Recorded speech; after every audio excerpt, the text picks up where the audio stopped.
בוקר טוב, בשם השם נעשה ונצליח בעזרת השם, שהקדוש ברוך הוא רמן nos otages à la maison, לשמור על חיילינו ואותנו מכל צרה ומצוקה. Ce matin, Baruch Hashem, זכיתי לחזור sur les הלכות עדות.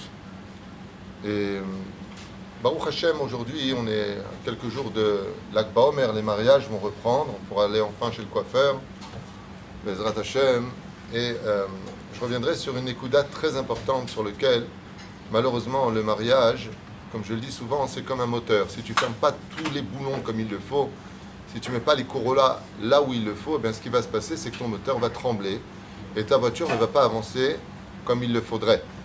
Et la reine, une des choses essentielles que l'on doit vérifier pour le mariage, avant de s'occuper de la décoration et des tables, c'est qui seront les témoins du mariage.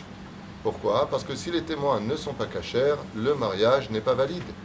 Ce qui fait que cela nous obligera à retourner au Beddin pour savoir, Béhémet, comment est-ce qu'on fait? Est-ce qu'on remet la bague devant deux témoins qui soient cachers ou pas? Dans les Ilchot et doutes, vous allez entendre des choses que j'ai déjà enseignées, mais j'ai fait une liste ce matin assez intéressante. Mi kacher les edut, vemi pasoul les edut. Et pour cela, je vous dis franchement, il y a une nouvelle épidémie aujourd'hui, mais vraiment une épidémie, où les gens n'arrivent pas à comprendre que le Rav qui vient marier, ce n'est pas l'ouvrier du Khatan et de la Kala. Il a la responsabilité et rendra des comptes le jour de sa mort sur les témoins que lui-même a pris.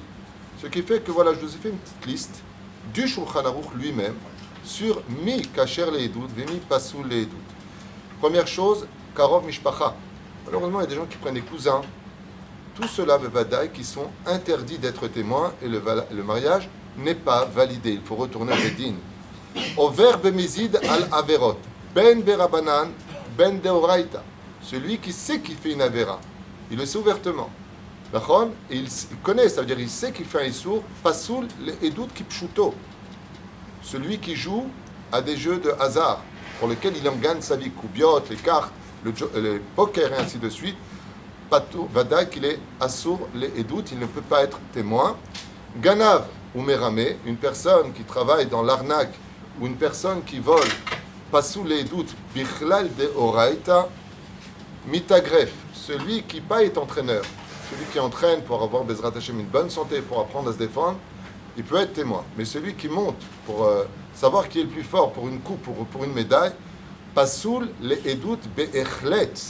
Il n'y a même pas de mahloket là-dessus. Pourquoi? Qui ouvert à l'isur v'nishmartem me'od le nafshotechem.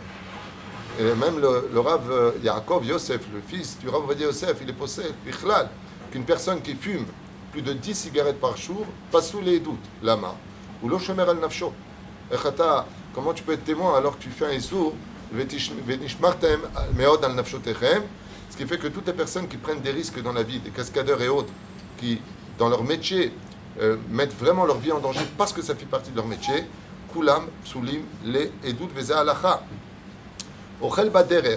Alors sur ce, mazé ochel baderer, celui qui mange sur le chemin, pas sous les doutes. Alors quel est le digne de celui qui mange à un restaurant sur la terrasse? Il est sur la terrasse et il mange au restaurant.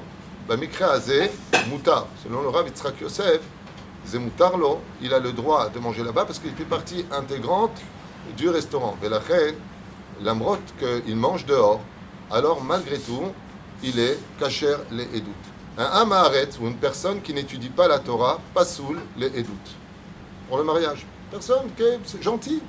Shomer Shabbat besignon shelo, aval ou lo lomet Torah, lo kovea itim la Torah, lo da klum min la Torah, il ne peut pas être témoin. Une personne qui est connue pour ne pas être morale ou qui est vulgaire, vadash ou pasoul les edut, il est bon. Vous avez compris, plus ou moins, une personne qui, bien entendu, va à la piscine mélangée, qui regarde des films, une personne qui danse avec, par exemple, ça m'est arrivé souvent, pendant un mariage, de poser la question au témoin, après le mariage, tu vas danser avec les hommes et les femmes? Il m'a dit, bien sûr, tu es pas sous les doutes, deoraita. Il ne peut pas être témoin pour le mariage dans ce cas-là, bevadaï que non. Et s'il est témoin, il est possède la khatouna. Donc faites très attention à tout cela. Bien sûr, il y a Minag, le Shulchan Aruch, il dit que les témoins doivent faire le vidouille en cachette,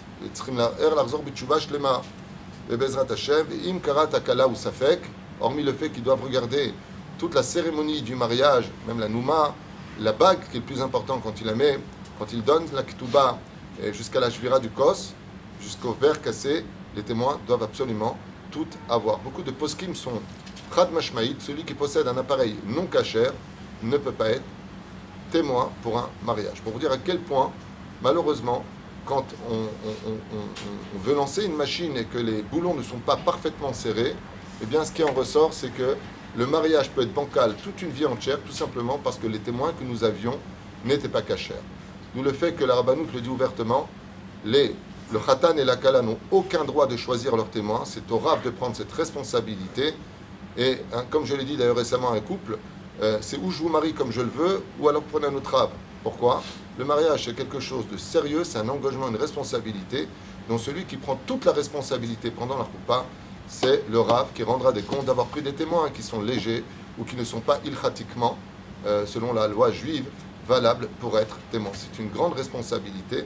Les Pérouchadavar, pour lequel aujourd'hui il y a beaucoup de mariages qui reprennent Bezrat Hashem, tout de suite après l'Akba Omer, et la reine, faites attention de choisir des gens qui soient Yereshamaïm, Toro Kevaro Bezrat Hashem, pour avoir un mariage qui soit solide. Et s'il y a des problèmes, alors que ce sont des problèmes réels du couple, et ça s'arrangera. Mais des fois, ça vient des témoins, ça vient d'une ketouba qui est mal remplie, ou ça vient tout simplement de choses que j'entends au fur et à mesure et qui me font beaucoup de peine. Baruch Adonai, Leolam Amen.